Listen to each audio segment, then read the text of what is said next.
Hi, it's Dwyer, gamblersadvisory.com, dwyervip.com. Remember, the opinion you should follow should be your own.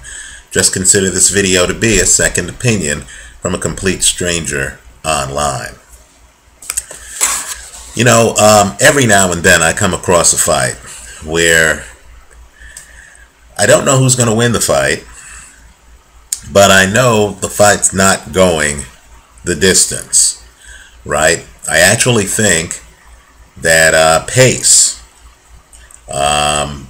whether a fight goes the distance, sometimes can be a bigger moneymaker than even knowing who's going to win the fight, because the odds you get are typically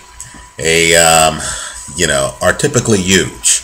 If you take two guys and you take them to win by knockout, typically you'll get much better than even money on the bets, even when you're taking a favorite, because fans just don't view knockouts as that common. Yet knockouts are very common with some fighters. In fact, if you look at their records, you'll see that often you'll have a fight involving two guys with greater than 50% knockout ratios. Now understand the risk.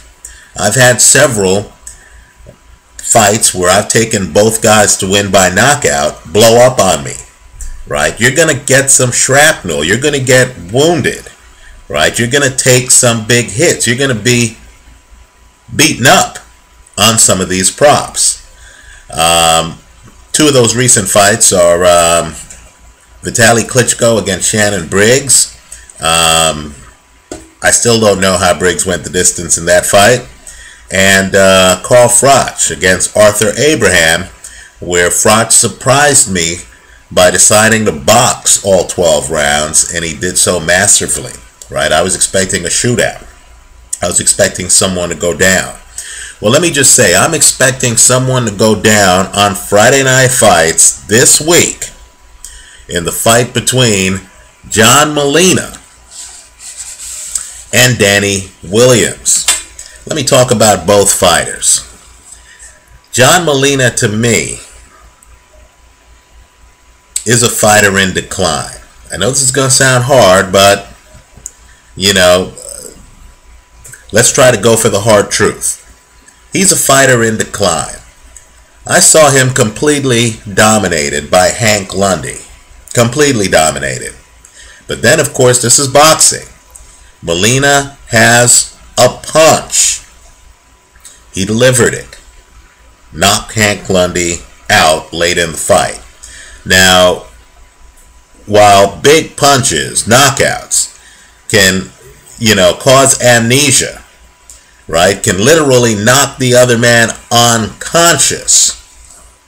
As a fight handicapper, I can't ignore the first several rounds of that fight where Molina was getting dominated. He gets hit far too much. Even the Franco fight that Molina won, quite frankly, the other guy was landing more punches, right? Molina is that prototypical home run hitter with a high strikeout ratio, right? He doesn't get on base. He doesn't outbox opponents. He's getting struck out a lot of the time. But when he delivers, it's leaving the yard, right? It's a home run. So he fought Tony DeMarco. He came out as John Molina does. Slow, defensively deficient. He was there ready to trade with Tony DeMarco, which is a recipe for disaster. Tony DeMarco took him out in one round, right?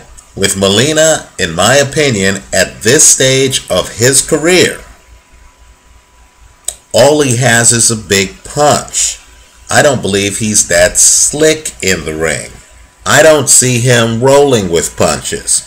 I don't see the timing.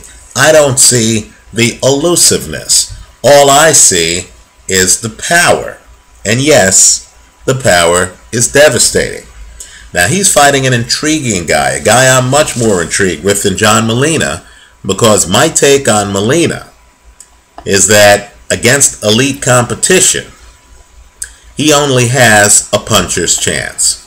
Well, the guy he's fighting is interesting because the guy he's fighting is a guy named Dannie Williams out of St. Louis. Now, Williams also fought Hank Lundy, right? It's a tribute to Hank Lundy that he fights so many tough guys, right? Williams is also a knockout puncher. But Williams is much more elusive than John Molina, right? Williams, stands in front of you. He has a wide base. He doesn't move his feet that much. He's a hooker. In fact, what he likes to do when Williams is at his best is he's a counter hooker. In other words, by that I mean he'll stand mid-range to long range, right? He's waiting for you to throw a punch so he can then come in with some looping big hook, and he can take you out with either hand, right? Devastating puncher. Stands in front of you, pushes the issue, is sometimes on his front foot, but he's intelligent about it. In other words, he's not a free swinger. He's actually looking for openings. Now, there are ways to beat Dannie Williams. Hank Lundy actually did so by a few rounds.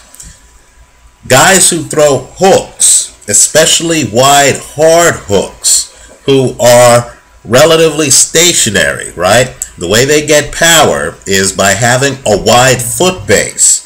Those guys are vulnerable to straight, quick punches, jabs in particular, right, from guys who know how to box. And if he's fighting a guy who knows how to box like Hank Lundy, who knows that the punches are going to be all wide angle, that he's not going to come straight down the pipe with, like, let's say, a straight right hand or anything, that it's all hooks. When you're fighting elite boxers who know they can hit you with the jab, right, to create distance, and who know exactly the kind of punches coming back, then an elite boxer can jab you to death while ducking and rolling away from whatever hook you're throwing. In other words, Hank Lundy can hit you with the left jab. If he knows you're going to come back with a right hook, he can then have his hand up and roll after the jab. If he knows you're going to come back with a left hook, he can duck under it, right? Hit you with a jab. First of all, the jab should be busting you up and create distance. Then as you come back, he can have you crash into his shoulder, he can duck under it, or he can lean back. Now understand, everything I've said takes boxing skill, right? You have to be an excellent boxer to pull it off.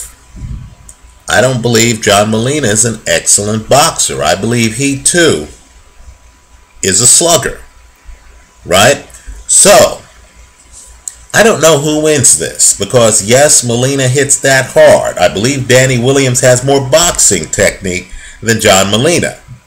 But I also think both of these guys are accustomed to having guys drop unconscious in front of them in fights, right? So, in this 10-round fight, my prediction, the way I'm playing it, is to take both guys by knockout.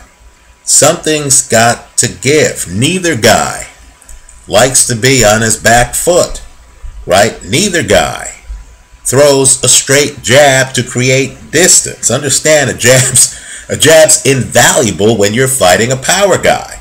And neither guy has the kind of foot speed, and willingness to walk around the ring to stay out of danger that, let's say, ambush fighters like a David Haye or a Yorkis Gamboa has, right? Both of these guys stand in front of you.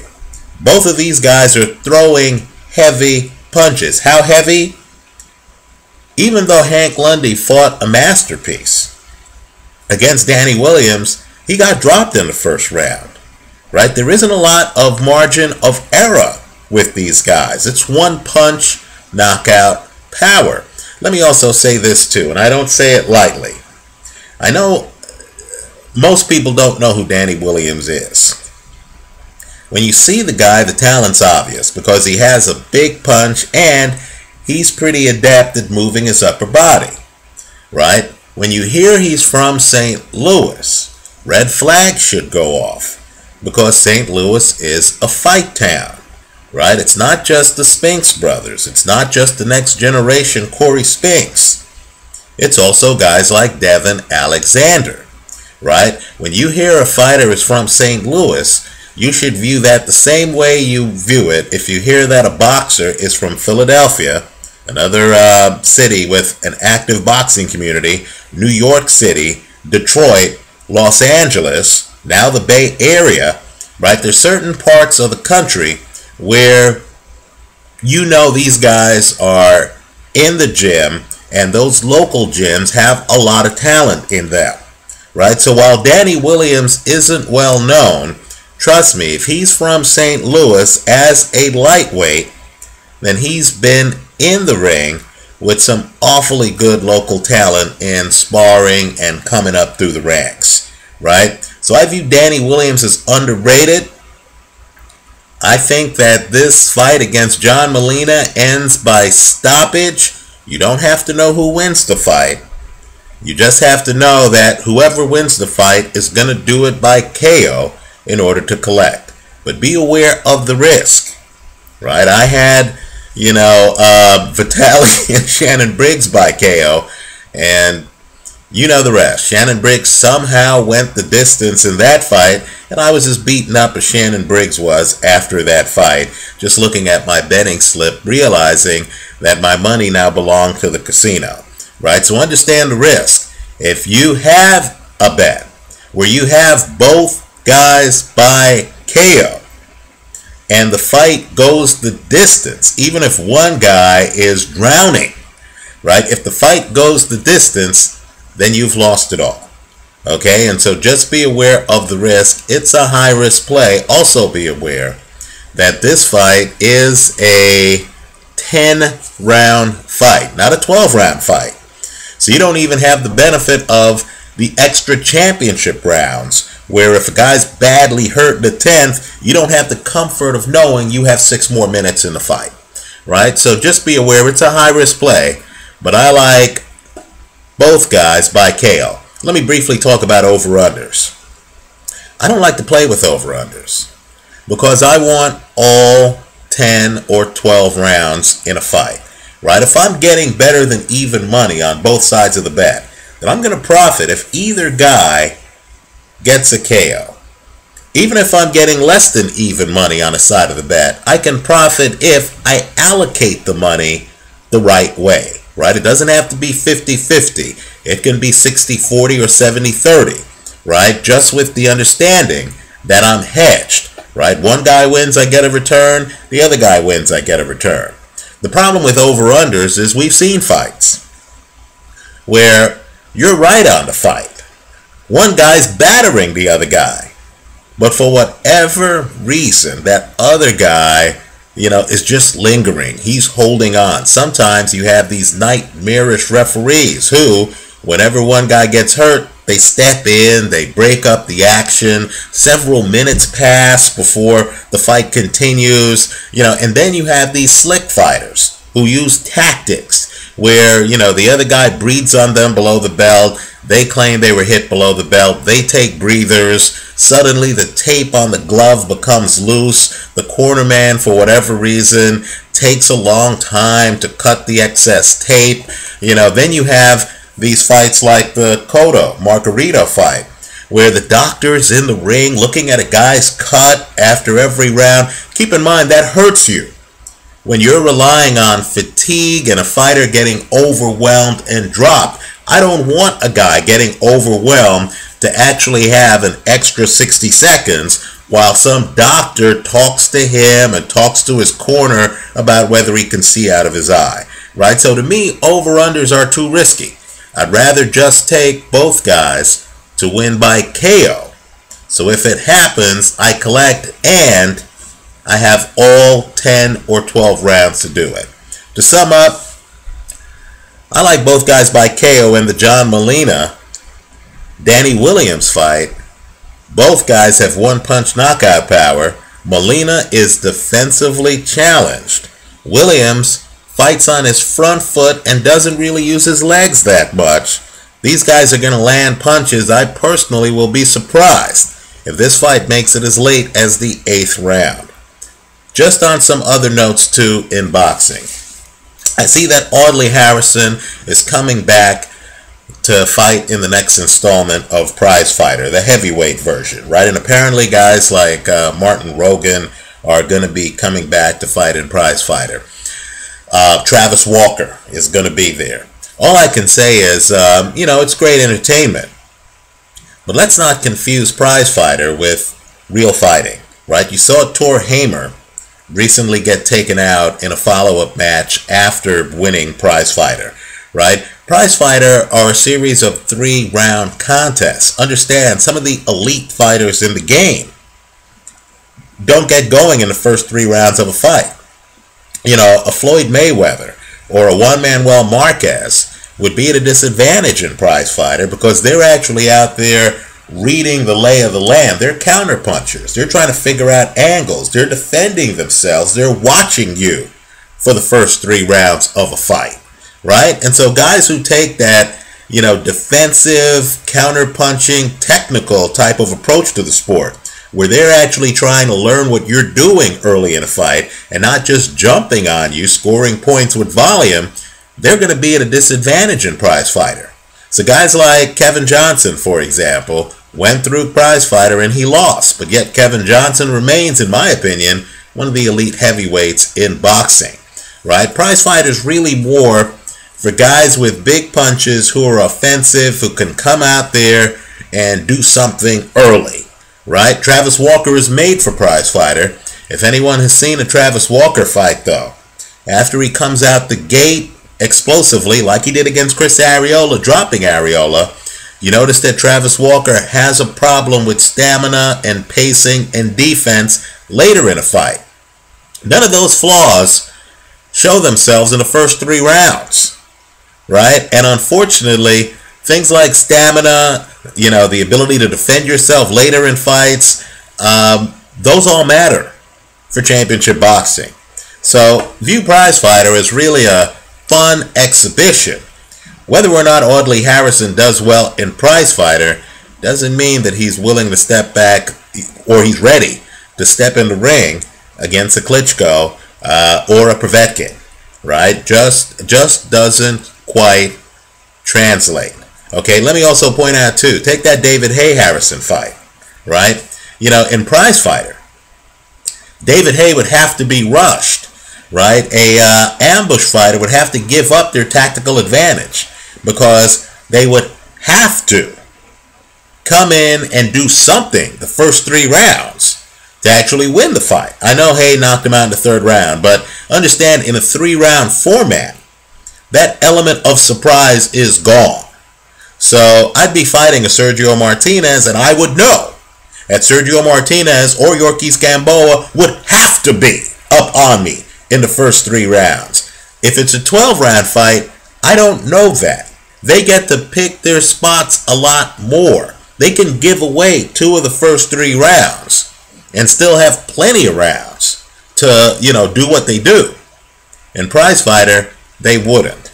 So I've gotten a lot of emails on Prizefighter. All I can say is, Prizefighter is a great exhibition. Let's enjoy it. But really, finally, let me close in saying this. Brandon Gonzales, his nickname is Flawless, right? He's about to have a big fight against Dan Mouton.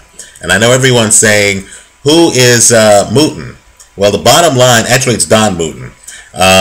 The bottom line with Mouton is he fought Curtis Stevens, who was an up-and-comer, right? And he went 8 rounds with Curtis Stevens, who went the distance, and apparently it was uncertain who won the fight. A report of the fight is up right now on BoxRec. I would encourage everyone to take a look at it. Now, I know Brandon Gonzales looks great in the ring. No question about it. But if you look at the quality of competition he has fought, it's lacking. In other words, this guy really has fought guys who seem to be straight out of witness protection program. Let me also point out, too, that I keep hearing that Brandon Gonzales is an up-and-comer, and he does look great on film. But he's 28 years old. In other words, don't confuse him with, let's say, fighters like Canelo a couple years ago who were 20, 21, who were young, and you're saying, wow, this guy has his entire future ahead of him. Brandon Gonzales literally is not that much younger than guys like Andre Ward, right? So I'm curious to see exactly what he brings to the table. He'll also be on Friday Night Fights. You need to look long and hard at him. I've posted a video on my channel page where Jeff Mayweather talks glowingly of him and says he expects him to be a future champion. Understand the water is extremely deep at super middleweight, right? We're talking about not just Carl Froch, not just Andre Ward, who I mentioned earlier, not just Miguel Kessler, but you also have other names, right? DeGale, Stevenson, right? You have a long list of guys who think they're the best at 168, right? And so if this guy's going to break through, he's going to have to look awfully good against Mouton. And all I'm saying is if Mouton went the distance against Curtis Stevens, who's shorter and likes to come inside, right, then that tells me that Mouton can fight inside, right? And so take a look at that. This is either a coming out party for a heralded prospect, or it's going to be like the Titanic, a prospect running into the iceberg and getting derailed, whether Gonzales wins or not. So that's a must-watch fight. I don't know much about Gonzales. I do have a video of his last fight, but understand that last fight's a bit questionable in my eyes because he was fighting a fighter who had lost 4 of his previous 5 fights or 3 of his previous 4 fights. I'm not sure how much stock to put in that one. Let me also say, too, that there are storm clouds out there on Brandon Gonzales. A time when guys get knockouts is early in their career, right? Typically, if a guy's a real prospect, you'll look at the early part of his career and you'll see a disproportionate number of knockouts. Typically, these guys will have 60-65% knockouts, right, early in their career. And then, you know, as they fight elite competition, guys who actually defend themselves, then the knockouts actually drop off. One of the problems I have with Gonzales is his last fight, right, against a guy who was 6-4, right, who had lost several fights coming in, right, goes the distance, 8 rounds. The fight before that against Ozzy Duran, split decision, goes 8 rounds. The fight before that against Lester Gonzales goes the distance, right? The fight before that, he got a knockout in the 3rd round. The fight before that went the distance. The fight before that went the distance. I'm seeing a lot of fights going the distance with Brandon Gonzales, and let's just say he's not exactly fighting, you know, the Wards or DeGales or Froches of the world yet. In other words, you know, he's fighting guys who aren't quite world class, and these guys are somehow going the distance, right? And so I have some red flags on Brandon Gonzales. Looks great on film. Let's see what he does against Don Mouton, who, in my opinion, looking at his resume, he does have 4 losses, but looking at his resume, he's been in against much tougher competition. This is your prototypical guy who might have losses, who's actually better than his record. Anyway, let me hear from you.